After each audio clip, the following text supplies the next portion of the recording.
Hello friends, स्वागत है आप सभी लोग का हमारे चैनल एग्जाम्स क्रैकर्स में।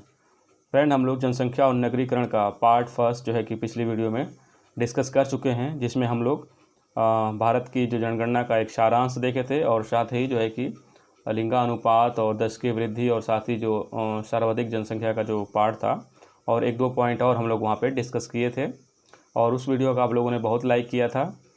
और उसी क्रम में हम लोग दूसरा वीडियो आज डिस्कस करने जा रहे हैं, जिसमें हम लोग आगे के पार्ट्स जो है कि डिस्कस करेंगे, जैसे इसमें धर्म और विश्व का जनसंख्या और उसका नगरीकरण और साथ ही भारत की जनसंख्या और तथा उसका नगरीकरण, तो इसमें डिस्कस करने जा रहे हैं हम लोग।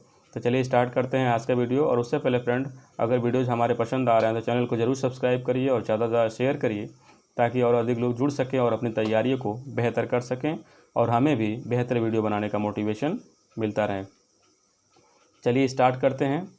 देखते हैं, पहला टॉपिक कंटिन्यूड है। फर्स्ट पार्ट हमारे प्लेलिस्ट में अवेलेबल है, जनसंख्या वाले प्लेलिस्ट में, आप वहाँ पे देख सकते हैं।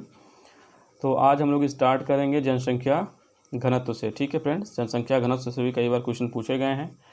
तो जनसंख्या घनत्व, तो 5 सर्वाधिक जनघनत्व वाले राज्य कौन कौन से हैं? तो बिहार नंबर 1 पे है। ठीक है, दूसरे नंबर पर पश्चिम बंगाल, तीसरे नंबर पर केरल, चौथे नंबर पर उत्तर प्रदेश और 5वें नंबर पे हरियाणा है। ठीक है, याद रखिएगा, बिहार 1106 जनघनत्व है, पश्चिम बंगाल 1028 और केरल का 860 और उत्तर प्रदेश का 828। ठीक है फ्रेंड, न्यूनतम देख लेते हैं। न्यूनतम वाले अरुणाचल प्रदेश, सबसे कम घनत्व 17 है, उसके बाद मिजोरम है, उसके बाद सिक्किम और नागालैंड, फिर हिमाचल प्रदेश। ठीक है, तो न्यूनतम और मैक्सिमम आप लोग याद रखिएगा, बिहार और अरुणाचल प्रदेश। टॉप 3 का पूछ लेता है कभी कभी, तो पश्चिम बंगाल और केरल भी आप याद रखिएगा, अरुणाचल प्रदेश, मिजोरम और सिक्किम भी। 5 सर्वाधिक जनघनत्व वाले केंद्र शासित प्रदेश, तो दिल्ली नंबर 1 पे, फिर उसके बाद नंबर 2 पे चंडीगढ़, नंबर 3 पे पुडुचेरी। ठीक है, तो दिल्ली, पुडुचेरी, चंडीगढ़ और पुडुचेरी, दिल्ली आप लोग को पता ही है सबसे ज़्यादा जनघनत्व है वहाँ पे, और वो भारत का ही सबसे ज़्यादा जनघनत्व है। ठीक है, न्यूनतम जनघनत्व वाले केंद्र शासित प्रदेश अंडमान और निकोबार। ठीक है, उसके बाद दादरा एवं नागर हवेली, फिर लक्षद्वीप। ठीक है, तो दिल्ली भारत का अगर दोनों में पूछा जाए राज्यों और केंद्र शासित प्रदेशों में, तो दिल्ली नंबर 1 पे है। ठीक है, उसके बाद बिहार आएगा।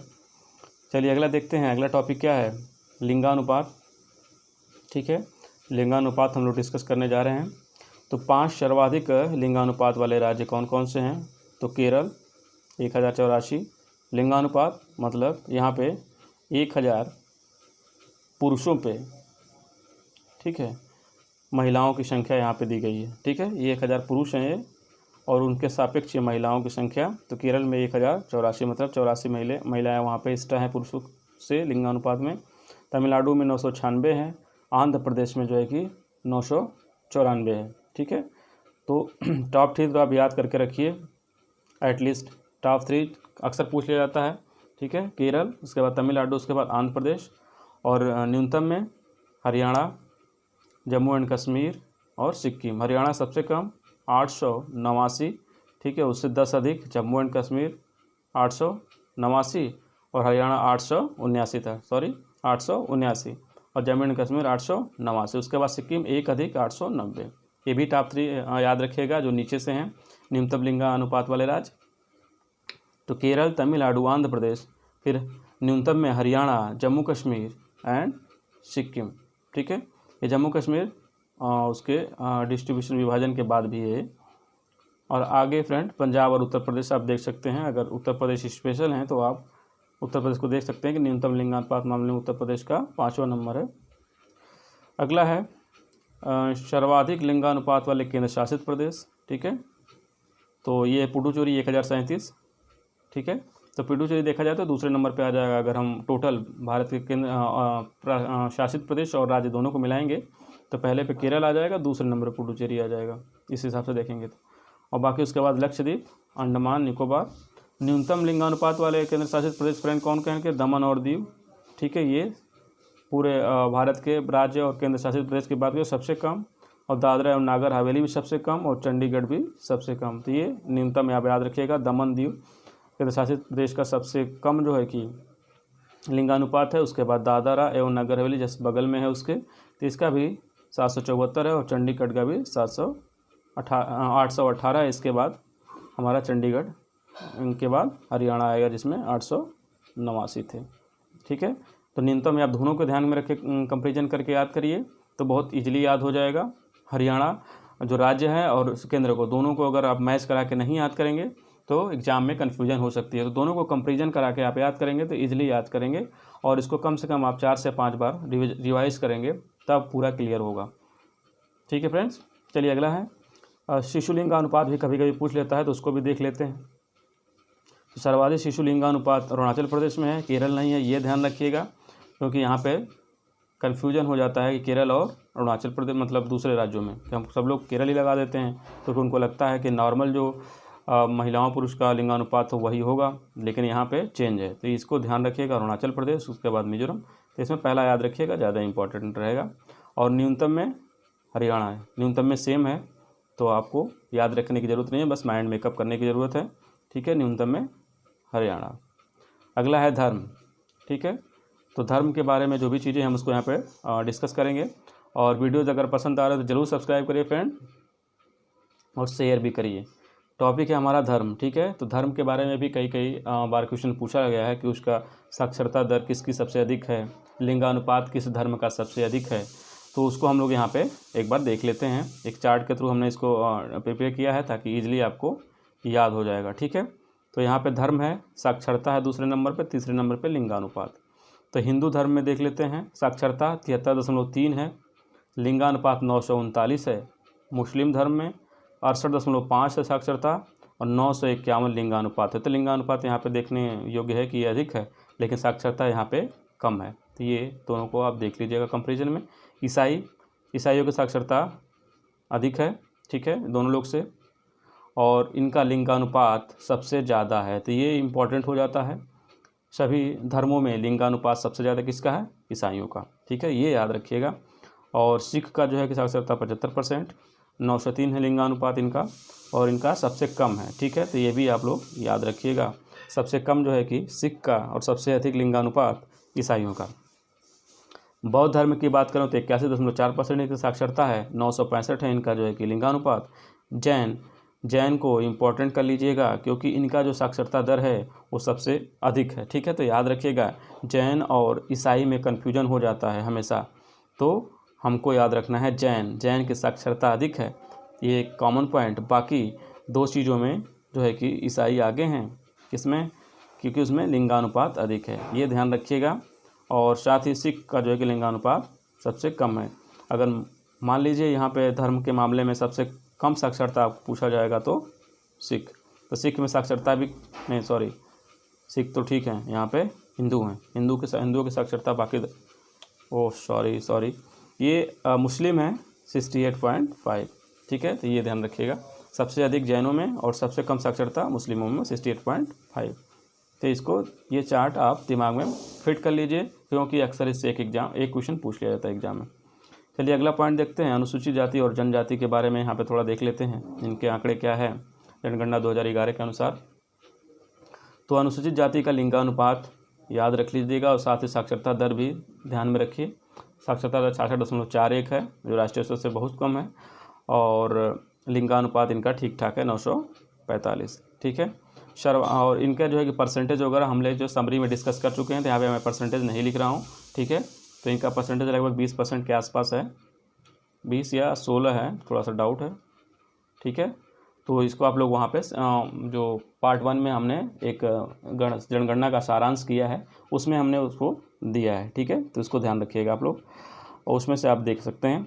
और उसके बाद सर्वाधिक अनुसूचित जाति वाले जनसंख्या प्रतिशत वाले, ठीक है, पहले प्रतिशत वाला राज्य देखना है तो पंजाब।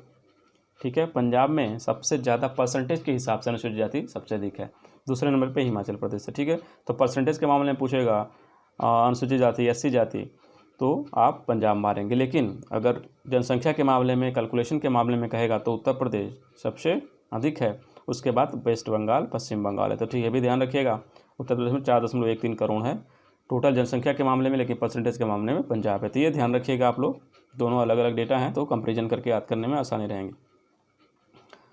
और उसके बाद अगला है न्यूनतम जनसंख्या और प्रतिशत वाला राज्य। ठीक है, न्यूनतम जनसंख्या और प्रतिशत वाला, तो न्यूनतम जनसंख्या वाला कौन है?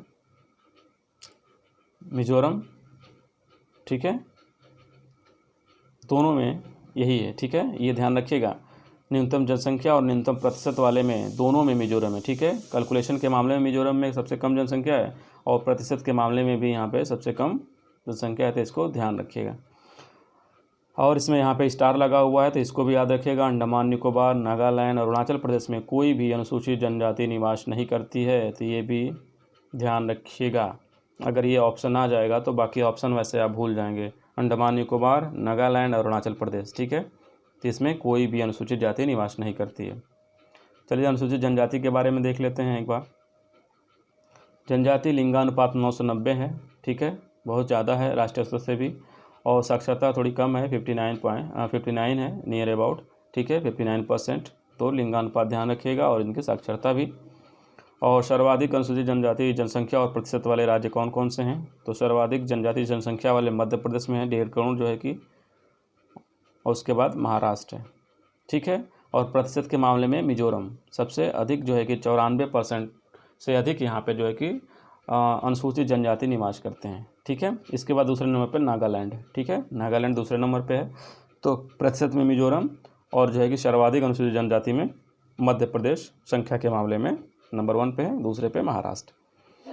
पंजाब, हरियाणा, उधर का पोर्शन आप याद रखिएगा। चंडीगढ़, ये तीनों पंजाब और हरियाणा से रिलेटेड हैं और दिल्ली भी है, सारे पास में हैं। तो ये चारों जगह और साथ ही पुडुचेरी में कोई भी अनुसूचित जाति नहीं पाई जाती है, तो इसको आप लोग बिल्कुल ध्यान रखेंगे, ठीक है। तो पंजाब, हरियाणा, दिल्ली, चंडीगढ़ जो एक ही तरफ का क्षेत्र है उत्तर भारत के, तो और साथ ही पुडुचेरी एकमात्र केंद्र शासित प्रदेश जहाँ पे कोई अनुसूचित जाति जनजाति नहीं पाई जाती है, ठीक है। अनुसूचित जाति नहीं, यहाँ पे जनजाति होगा, अनुसूचित जनजाति, ठीक है। तो ये आप डेटा ध्यान रखिएगा और बार बार रिवाइज करिए। भारत में नगरीकरण, ठीक है, तो नगरीकरण देखते हैं, इससे भी एग्जाम में अक्सर परीक्षा में पूछ लिया जाता है प्रश्न। तो भारत में नगरीकरण, ठीक है, देश की कुल जनसंख्या में शहरी जनसंख्या का प्रतिशत 31.2% है, ठीक है, और ये 2001 में 27.81 था, तो 4% का डिफरेंस है, देख सकते हैं। ग्रामीण जनसंख्या वो 100 में से माइनस कर लेंगे तो ऐसे पता चल जाएगा, याद करने की कोई ज़रूरत नहीं है, लेकिन मैंने लिख दिया है 68.8, ठीक है। तो ध्यान रखिएगा, 100 में से माइनस, केवल एक डाटा याद रख लीजिएगा आप, 31.2 100 में से माइनस कर देंगे तो जो बचेगा वो ग्रामीण जनसंख्या का प्रतिशत हो जाएगा। और साथ ही ये 2001 ही डाटा याद रखिएगा, ये 2001 का भी, ठीक है, तो कोई कन्फ्यूजन नहीं होगा, ठीक है, 100 में से बस माइनस कर देंगे।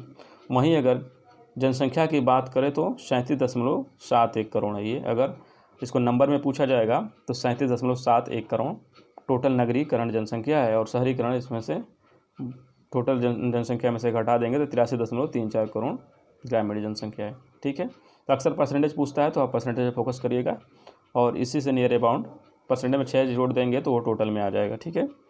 अगला है 3 सर्वाधिक ग्रामीण जनसंख्या वाले राज्य। 3 सर्वाधिक ग्रामीण जनसंख्या किस 3 प्रदेश में सबसे ज़्यादा ग्रामीण रहते हैं? तो वो है उत्तर प्रदेश, फिर उसके बाद बिहार, उसके बाद पश्चिम बंगाल, ठीक है। उत्तर प्रदेश से अगर आप पूर्व की तरफ जाएंगे तो बिहार, फिर पश्चिम बंगाल सीरियल वाइज है, तो याद करने में आसानी है। उत्तर प्रदेश सबसे ज़्यादा ग्रामीण जनसंख्या है, ठीक है, ये नंबर के मामले में है। और यही परसेंटेज के मामले में सबसे ज़्यादा जो है कि परसेंटेज के मामले में हिमाचल प्रदेश में सबसे ज़्यादा ग्रामीण जनसंख्या रहती है। उसके बाद बिहार दूसरा नंबर बरकरार रखा है, तो ये ध्यान रखिएगा।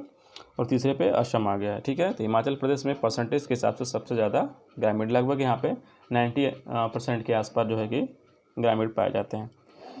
अगला है न्यूनतम ग्रामीण जनसंख्या वाले राज्य, ठीक है, वो सर्वाधिक था, पहले एक जनसंख्या वाला हो जाएगा, दूसरा प्रतिशत वाला, ठीक है, दोनों को ध्यान रखेंगे हम लोग। तो सिक्किम है न्यूनतम संख्या के मामले में ग्रामीण, उसके बाद मिजोरम है, उसके बाद गोवा है। और परसेंटेज के मामले में बात करेंगे तो गोवा नंबर 1 पे है, ठीक है।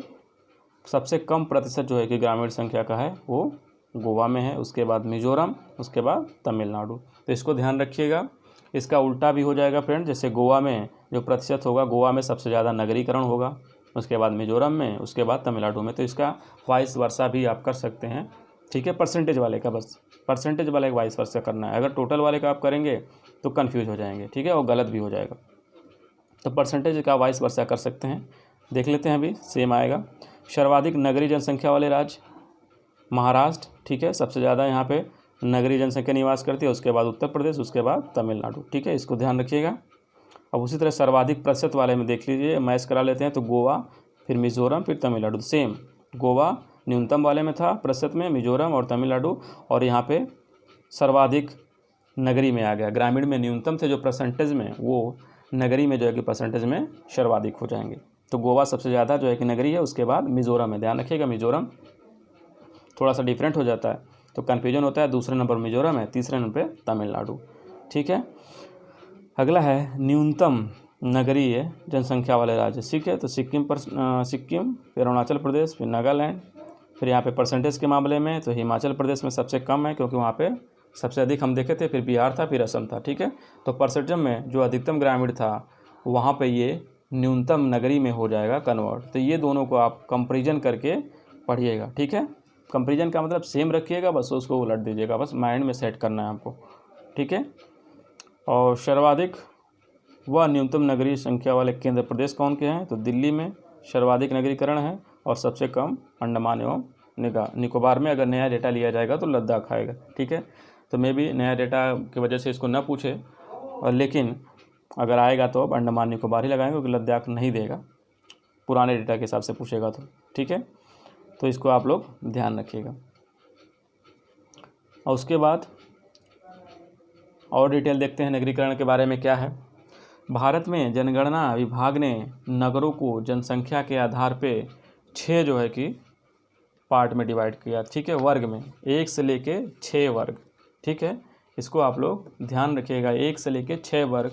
कभी कभी पूछ लिया जाता है कि कितने वर्गों में जो है कि डिवाइड किया गया है, ठीक है। तो वर्ग 1 ऊपर आता है, ठीक है, वैसे ये रोमन में लिखा रहता है वहाँ पे ऐसे थर्ड, तो वर्ग 1 ऊपर आएगा, ठीक है। वर्ग 1 में 1 लाख से ऊपर की जनसंख्या जो निवास करती है वो वर्ग 1 में आती है, और वर्ग 2 में 50,000 से 99,999, और वर्ग 3 में 20,000 से 49,999, और वर्ग 4 में 10,000 से 19,999, और वर्ग 5 में 5,000 से 9,099, और वर्ग 6 के नगर में 5,000 से कम जनसंख्या निवास करती है, ठीक है। तो ये है जनसंख्या 1 से 6 तक वर्ग का। तो आप बहुत ज़्यादा इसको याद करने की ज़रूरत नहीं है, बस आप वर्ग 1 जो है कि याद रखिएगा, ठीक है। तो इसमें देखते हैं कि जो वर्ग 1 में जिसमें 1 लाख से ऊपर जनसंख्या है वो कुल कितने नगर हैं, तो वो हैं 468 नगर हैं, ठीक है। कुल जो नगर हैं 468 नगर हैं, इसको ध्यान रखिएगा। जिसमें सबसे ज़्यादा जो नगरीय नगर हैं जो है कि वो हैं कहाँ पे? उत्तर प्रदेश में। उत्तर प्रदेश में 64 ऐसे जो है कि नगर हैं, ठीक है, जहाँ पे 1 लाख से ऊपर जनसंख्या है, ठीक है। सबसे ज़्यादा उत्तर प्रदेश में 64 नगर हैं 1 लाख से जनसंख्या से ऊपर वाले, मतलब वर्ग 1 में। उसके बाद जो है कि आंध्र प्रदेश, पुराना डेटा था, अगर पुराने डेटा के हिसाब से करेंगे तो आंध्र प्रदेश आ जाएगा दूसरे नंबर पर, इसमें 46 है, ठीक है। और तीसरे नंबर पे महाराष्ट्र आ जाएगा, लेकिन अगर नया डेटा के हिसाब से, क्योंकि आंध्र प्रदेश अब तो डिवाइड हो गया, तो महाराष्ट्र आ जाएगा दूसरे नंबर पे, ठीक है। तो इसको ध्यान रखिएगा। उसके बाद कभी कभी महानगर पूछ लेता है फ्रेंड, मतलब 10 लाख से ऊपर वाले जनसंख्या वाले नगर को मिलियन प्लस नगर, ठीक है, मिलियन प्लस नगरीय बस्तियाँ, ठीक है, नगरीय होगा यहाँ पे। नगरीय बस्तियों को संकुलन या नगर ये सब एक ही होते हैं, लगभग समानार्थी शब्द हैं। बस्तियाँ थोड़ी सी अलग है, लेकिन यहाँ पे यूज़ किया जा रहा है, ठीक है। भारत में 53 मिलियन प्लस नगरीय जनसंख्या की संख्या है, ठीक है। नगरों की संख्या 53 है, ठीक है। ये 468 जो वर्ग 1 में थे, उनमें से 53 जो है कि मिलियन प्लस नगर हैं, ठीक है। ये ध्यान रखिएगा। 53 में सबसे ज़्यादा उत्तर प्रदेश और केरल में है 7। ये भी ध्यान रखिएगा, सबसे ज़्यादा 10 लाख जनसंख्या से ऊपर वाले नगर हैं, सबसे ज़्यादा उत्तर प्रदेश में 7 और केरल में भी 7 हैं। इसके बाद महाराष्ट्र में 6 है, ये ध्यान रखिएगा। अगला है संयुक्त राष्ट्र की परिभाषा के अनुसार ऐसे शहरों को मेगा सिटी कहा जाता है, ठीक है। मेगा सिटी का भी कॉन्सेप्ट है, इसको पहले 2011 से पहले भारत सरकार ने जो है कि कम, मतलब इसके आंकड़े को हिसाब से नहीं माना था, उसका खुद का आंकड़ा था, ठीक है। 40 लाख तक की जनसंख्या को मेगा सिटी कहा जाता है, लेकिन अब 2011 से इन्होंने संयुक्त राष्ट्र जो है कि संघ की परिभाषा को मान लिया है, और इसके अनुसार जो है कि 1 करोड़ से ऊपर के जो नगरीय निवास वाले जो है कि होते हैं नगर, उनको जो है कि मेगा सिटी के नाम से जाना जाता है, या फिर 10 मिलियन से अधिक या फिर 1 करोड़ से अधिक जो नगर हैं उनको मेगा सिटी के नाम से जाना जाता है। तो भारत में 3 मेगा सिटी हैं, जिसमें बृहद मुंबई है, और उसके बाद दिल्ली है, उसके बाद कोलकाता है। ठीक है, तो ध्यान रखिएगा 3 जो है कि नगरीय संकुलन मेगा सिटी के रूप में बृहद मुंबई, दिल्ली और कोलकाता है। तो ये भी आप लोग ध्यान रखिएगा। और फ्रेंड वीडियो पसंद आ रहा हो तो ज़रूर एक बार सब्सक्राइब करिए। अगला है विश्व नगरीकरण, एक बार देख लेते हैं, थोड़ा सा एक दृष्टि बना लेते हैं, कभी कभी एग्जाम में पूछ लेता है। तो विश्व के 5 सर्वाधिक नगरीकृत क्षेत्र या देश हैं, ये 2018 के अनुसार है फ्रेंड, ये ध्यान रखिएगा। सिंगापुर जो पॉपुलर है, कुवैत, बरमूडा, मोनाको और हांगकांग, इसको याद रखिएगा। ठीक है, इसमें से सिंगापुर, कुवैत, हांगकांग, मकाऊ ये तो एशिया के हैं। ठीक है, तो इसको आप ध्यान रखिएगा। नौरू है, होस्ली है, कैमन आइलैंड है, सेंट मार्टिन है, एगुलिया है और जिब्राल्टर, ये 100% नगरीकृत हैं। ठीक है, तो ये ऑप्शन याद रखिएगा। सिंगापुर जो फेमस है, जो थोड़े बड़े हैं। ठीक है, तो जो थोड़े बड़े हैं उनको आपको ध्यान में रखना है, सिंगापुर, कुवैत, हांगकांग। ठीक है, बाकी दूसरे नंबर पे रेनियोन जिसमें 99.6 है, फिर कतर है, कतर को भी ध्यान रख सकते हैं, 99.1 है, फिर बेल्जियम है। ठीक है, बेल्जियम यूरोप में, ये भी ध्यान रख सकते हैं, और सैन मारिनो। ठीक है, तो यूरोप का सबसे बड़ा नगरीकृत नगर है जो है कि बेल्जियम, तो इसको ध्यान में रखिएगा। और बाकी अगला देखते हैं, विश्व के न्यूनतम नगरीकृत 5 देश। न्यूनतम नगरीकृत कौन कौन से हैं 5 देश या क्षेत्र? तो ये टोकैलो एवं प्यूचुना द्वीप है, नंबर 1 पे, 0% है, यहाँ पे कोई जो है कि नगरीकृत नहीं है। उसके बाद मोंटेसोरेट, फिर बुरुंडी, फिर पपुआ न्यू गिनी और लिंचेस्टाइन। तो इनमें आप नाम याद रख सकते हैं चाहे तो, लेकिन नहीं तो कोई नहीं, अभी पूछा नहीं है, मे भी पूछा जा सकता है। अगला है विश्व के सर्वाधिक ग्रामीण जनसंख्या वाले देश। ठीक है, ये पूछा गया है एक आध बार फ्रेंड, तो इसको ध्यान में रखिएगा। तो भारत सबसे जो है कि ज़्यादा ग्रामीण जनसंख्या वाला देश है, उसके बाद चीन है, उसके बाद पड़ोसी पाकिस्तान है, उसके बाद इंडोनेशिया है, फिर बांग्लादेश है। तो इसको ध्यान रखिएगा, भारत सबसे ज़्यादा ग्रामीण जनसंख्या वाला, उसके बाद चीन, पाकिस्तान, इंडोनेशिया, फिर बांग्लादेश। ठीक है, विश्व के प्रमुख महाद्वीपों में नगरीकरण ये देख लेते हैं, महाद्वीपों के हिसाब से नगरीकरण देख लेते हैं। तो उत्तर अमेरिका जो है कि फ्रेंड सबसे ज़्यादा जो है कि अर्बनाइज्ड है, 82% यहाँ पे नगरीकरण है। उसके बाद दक्षिण अमेरिका है जस्ट नीचे, 80% है। उसके बाद तीसरे नंबर पर यूरोप आता है, तो अक्सर कन्फ्यूज हो जाते हैं हम लोग, तो यूरोप जो है कि नहीं, यहाँ पे उत्तरी अमेरिका है 82% नगरीकृत। ऑस्ट्रेलिया चौथे नंबर पे, एशिया 5वें नंबर पे 49% ही केवल यहाँ पे नगरीकरण है। और सारे डेटा जो है कि 2018 के अकॉर्डिंग है, तो आप लोग इसको ध्यान रखिएगा। अफ्रीका सबसे कम है, 42.5 यहाँ पे नगरीकरण है, आधा से भी कम। विश्व के महाद्वीपों का जनसंख्या वितरण एक बार देख लेते हैं फ्रेंड, ये भी कई बार एग्जाम में पूछ लिया जाता है। एशिया में लगभग 60% जनसंख्या रहती है, अफ्रीका में 16% जनसंख्या, यूरोप में 9.70%, लैटिन अमेरिका में 5.5 और उत्तरी अमेरिका में 4.8। ठीक है, तो ये ध्यान रखिएगा, लैटिन अमेरिका में जो है कि उत्तरी अमेरिका से ज़्यादा जनसंख्या निवास करती हैं। और उसके बाद ओशनिया जो ऑस्ट्रेलिया वाला पार्ट है वो है 0.6%। तो ये ध्यान रखिएगा, एशिया सबसे ज़्यादा जो है कि जनसंख्या 60%, उसके बाद अफ्रीका, उसके बाद यूरोप, फिर लैटिन अमेरिका, उत्तरी अमेरिका, फिर ओशनिया। इसका क्रम ध्यान रखिएगा। कई बार प्रश्न पिछली बार या उससे पहले एग्जाम में पूछा भी है कि किस उत्तरी गोलार्ध में, ठीक है, उत्तरी गोलार्ध में कितने % जनसंख्या निवास करती है। ठीक है, 70% एबव, मतलब इस तरह से, क्या 60 से 70% इस तरह से पूछा था। तो यहाँ पे फ्रेंड 90% जनसंख्या का जो है यहाँ पे निवास है उत्तरी गोलार्ध में, और केवल 10% के आसपास है दक्षिणी गोलार्ध में। तो इसको भी ध्यान रखिएगा, कभी कभी पूछा गया है फिलहाल पिछले ईयर्स के एग्ज़ाम में, तो आप इसको ध्यान रखिएगा, मे भी रिपीट कर सकता है। तो फ्रेंड कमेंट करके ज़रूर बताइए वीडियो कैसा लगा, और साथ ही चैनल को जो है कि सब्सक्राइब ज़रूर करिए और शेयर भी ज़्यादा से ज़्यादा करिए, ताकि और अधिक लोग जुड़ सकें। और PDF के लिए हमारे टेलीग्राम चैनल को आप ज्वाइन करिए, वहाँ पे सारे वीडियोज़ के PDF अवेलेबल मिलेंगे। तो थैंक यू फ्रेंड्स, मिलते हैं नेक्स्ट वीडियो में।